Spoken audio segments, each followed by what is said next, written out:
Thanks for tuning in to another episode of Watch Stuff with us. I'm JD, and we're going to be watching, reacting to, and breaking down the brand new Fantastic Four trailer that debuted this week. So let's get it going right now. Wow, folks, we all know the story. Four brave astronauts head off into space and come back forever changed. This car? Our city, our planet, owe a debt to these intrepid souls. And while Oh, we the can never vibes repay from it, them, man. we can certainly celebrate them. Thank you, Fantastic Four. Thank you. Looks like it's maybe in the 60s or Please based in welcome the 60s. Fantastic Four.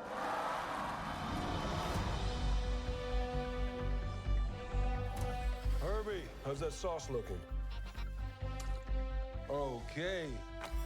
That is fantastic. You're late. What do you mean? What do you mean? What do I mean? You're late for dinner. Yes, we are. You late? I just said that. Are you pregnant? What? I love how he picked up on that so fast. In the world. And you are gonna be the best dad. Just kidding. You are out of your depth. We are gonna be the best uncles ever. We can do this. Nothing is going to change.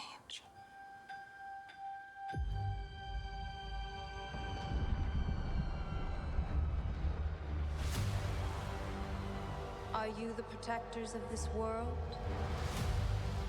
Yes, we are. Your planet is now marked for death.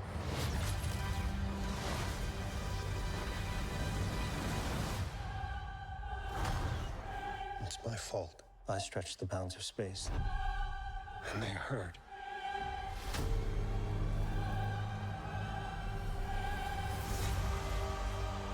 Are we safe? I don't know. I love the change in the music right here too, There's not man. enough time. I'm not giving up. We will face this together. We will fight it together. As a family.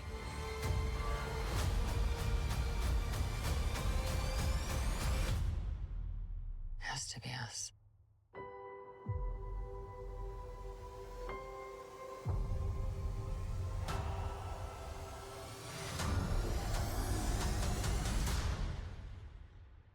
We will protect you.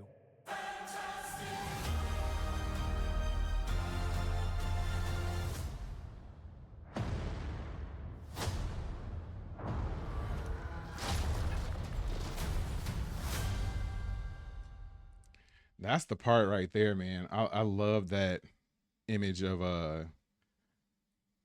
Galactus at the very end. So let's do a little bit of a breakdown. So the trailer starts with the guys and girls on what looks like a talk show called the Ted Gilbert Show. So I'm guessing, and like I said, this is just a guess, of course, because I haven't seen the movie, but just a guess is that this is the actual beginning of the movie. Like, we get to find out that the Fantastic Four has been I think around this planet. I don't know if this is necessarily their home world. I don't know if this is where they were all actually born at, because some people theorize that they may have been from another universe and came to this planet. So they've already been established. Everybody knows how they got their powers. If you don't know that, you can go back and watch any of the other movies, but they get their powers from space. Also, they are I like when movies do this. They did this with the most recent Spider-Man series too, in that they kind of jumped past the part where he got bit by that spider, all that stuff. Like, it's honestly a waste of time. Most people know by now how Spider-Man got his powers. And also, if you're a fan, you know how the Fantastic Four got their powers. They went into space, got blasted with something, and ended up with these weird and bizarre powers.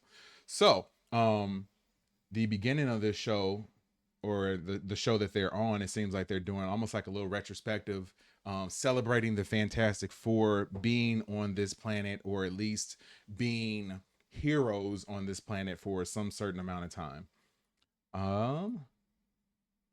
Then you get the Thing right here. lifting up the car for the little kids, man. Like it's just it comes across as so wholesome. Like it comes across as such a like a family sort of vibe, and I enjoy that. As you can see, they are on Yancey Street, which is very relevant in the Fantastic Four comics. If you're a comic book reader like myself. But yeah, you can see the vibes. You see the kids being excited. It looks like this is like a 50s or 60s sort of retrospective and time period that we're in on here. Like I said, don't know if this is I don't believe this is actual Earth. I don't believe that this is the Earth that that we're used to in the Marvel universe. I think this is a alternate Earth. More kids playing here, rushing to the TV to see them, and then you go through the folks saying thank you to the Fantastic Four, man. So obviously they've come to this planet or are on this planet and have done a lot of good things for the people there. So they're very appreciative of that. And you see them showing up on stage. I wonder if this is like directly after that or if this is a different scene. I would think that it's directly after that because their outfits and their belts specifically look very like 60s sort of vibe, maybe early 70s. You can look at the way their house looks, and Herbie, love Herbie, man.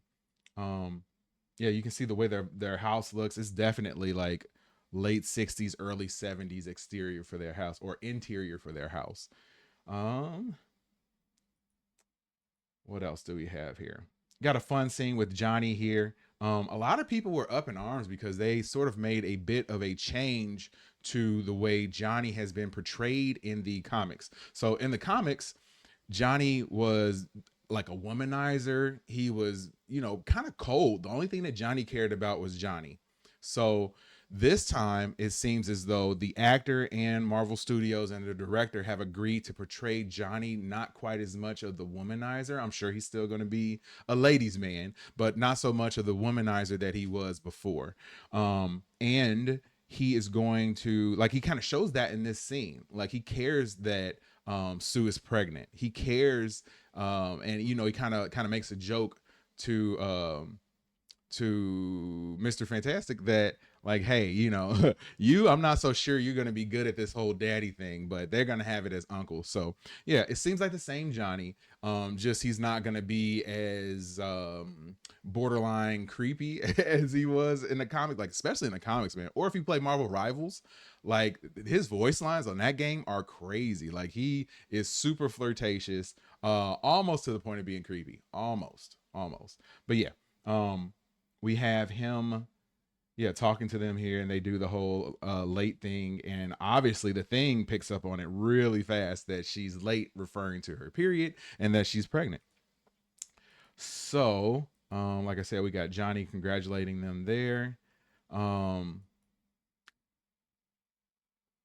Sue and Reed Richards hanging out here in the bathroom. Looks like it's right after that scene, and basically she, like, you see their bond, you see how close they are. Like some people in relationships, man, not that close, might be married but not that close, but they seem to be pretty close, and they seem to be happily married.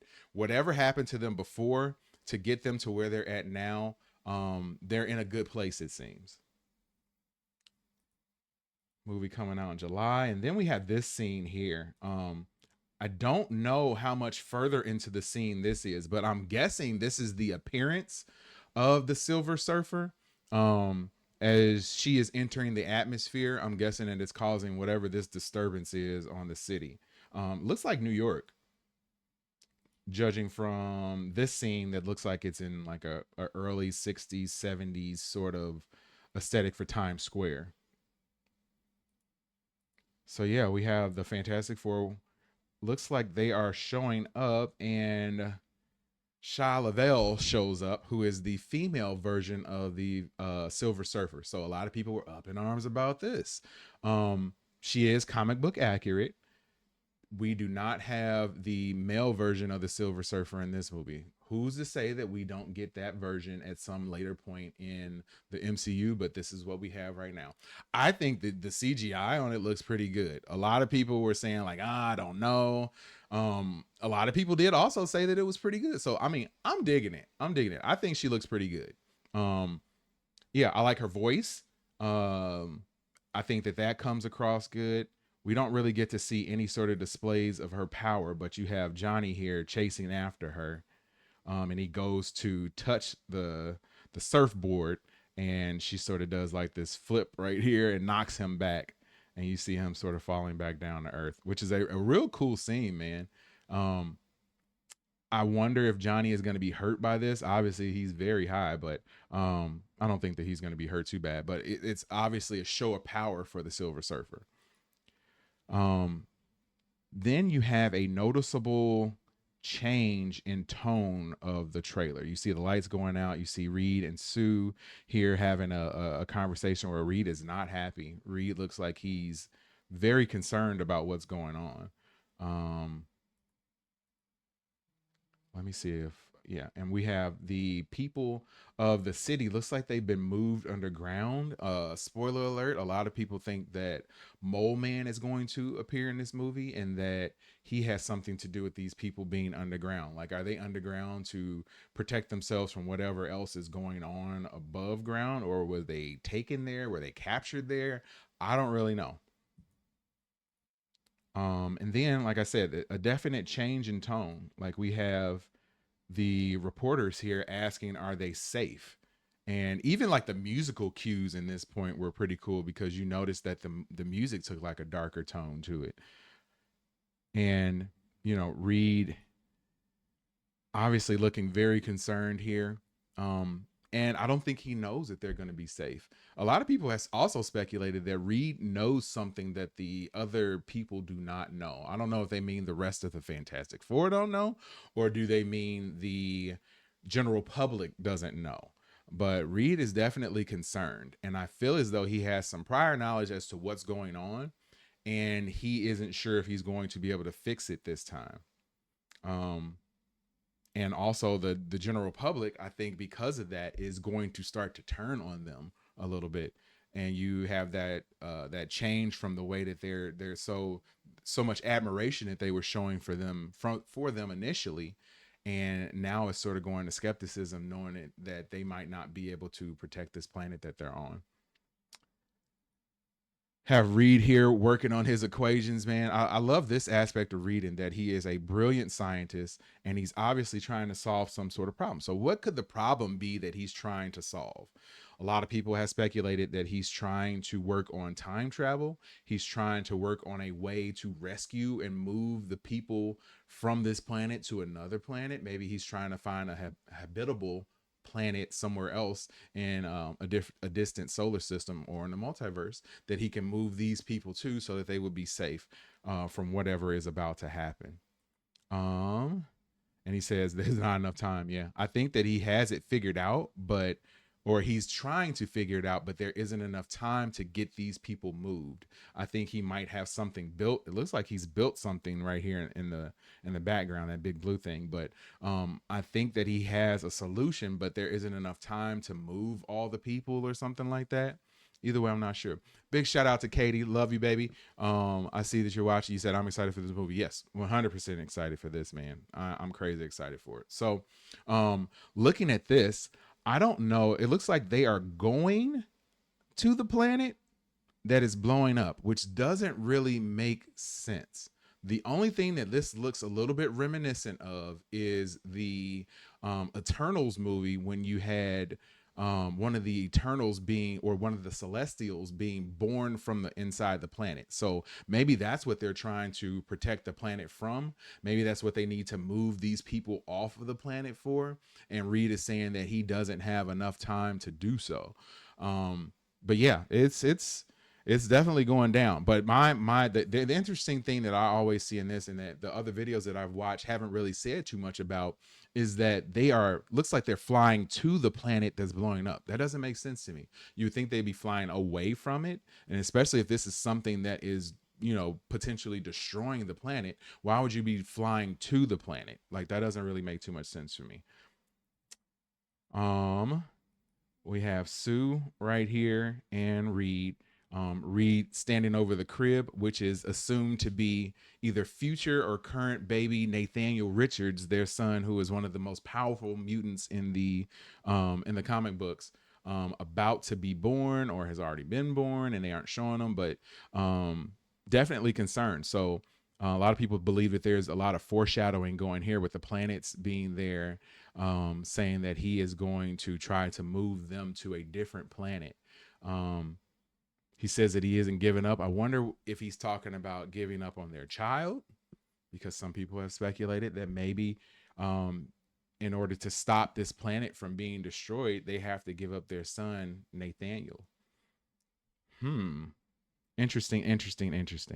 Then you have the Fantastic Four here on the same planet, about to take on something. Don't know what it is. The way they're looking up, it makes you think that it might be Galactus. I don't know what they're going to do with Galactus, just being the four of them.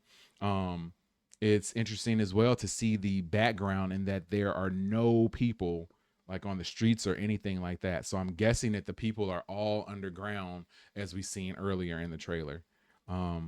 We have Silver Surfer here emerging.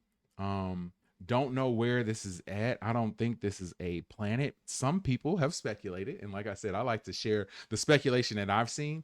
Some people believe that this may be the ship that Galactus travels on. Of course, Galactus can change his size, either large or small. And this may also be like inside of Galactus himself, and that he is his own ship, and that she is able to travel inside of him. But yeah, they had that sort of mirrored with Sue sort of rising up here. This is obviously later on in the movie. Sue looks to have been crying, is very upset. They are on what looks like a space shuttle, or something, that they're traveling somewhere. I'm guessing that she may be looking at baby Nathaniel here. Just my speculation. We see more of the Times Square sort of area getting destroyed. But there are people here this time. So definitely two different sort of attacks going on here. I don't know if this is Galactus attacking as well, or if this is some other threat that we meet early on in the movie. But yeah, the people are around here. So I'm guessing that this is a little bit of a different scene. Sue says that they're going to take this on as a family. Another cool shot of the Silver Surfer, this little girl about to get crushed, going to pick up her Thing toy. We have Johnny here flying away. Thing running through some buildings, man. Like I just love the way the movie looks. Like a lot of times you get these Marvel movies as of late, and the CGI hasn't been completed, and they look like trash. Honestly, they look like trash. But the way this has been done thus far, it looks great. Reed and his stretching ability. Now, I've always been a proponent, or I should say, I've always been a critic of Reed and his ability to stretch. I have not liked it, to be honest. I think that it's cheesy.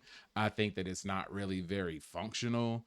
Like, he doesn't appear, and I know that he's not really a fighter or a brawler, but having that stretching ability doesn't really seem too cool to me. He lacks the coolness factor, but he makes up for it with his mental acumen, of course. So, but I will have to say the CGI on it looks good. It doesn't look cheesy. It doesn't look, like half done. I like Sue using her powers and stuff here in the way it looks. Definitely trying to protect them against something. And we get to this point, and this looks like this is the a continuation from whatever happened in the beginning when they were on that celebrity show or that talk show, and Reed is coming on there and saying, "We will protect you." I'm guessing that they have already protected the city or the planet from some other force before, and he's saying that they're going to continue, that that's the reason that they're there, is to protect them.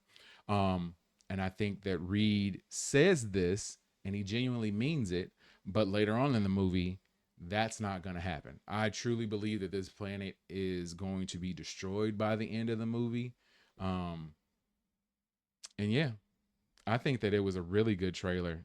We have this little end cap over here as well, with the logo and looking cool. And then, of course, at the very end, you have the giant footsteps of Galactus, walking through the city. So yeah, I'm glad that they're holding off on the reveal to actually like fully show Galactus. So yeah, I think it's gonna be cool. But yeah, that wraps up our breakdown of the Fantastic Four First Steps trailer. I hope that everybody likes it. I hope that everybody hits that subscribe button for this channel, because I would appreciate it if you did. We have tons more content following Marvel and other nerdy things on our channel. So, and even not so nerdy, like a lot of regular shows and movies as well. So please go check it out. Hit that subscribe button, hit that notification bell so you can be notified each and every time we go live in 2025. Thanks for tuning in. Peace.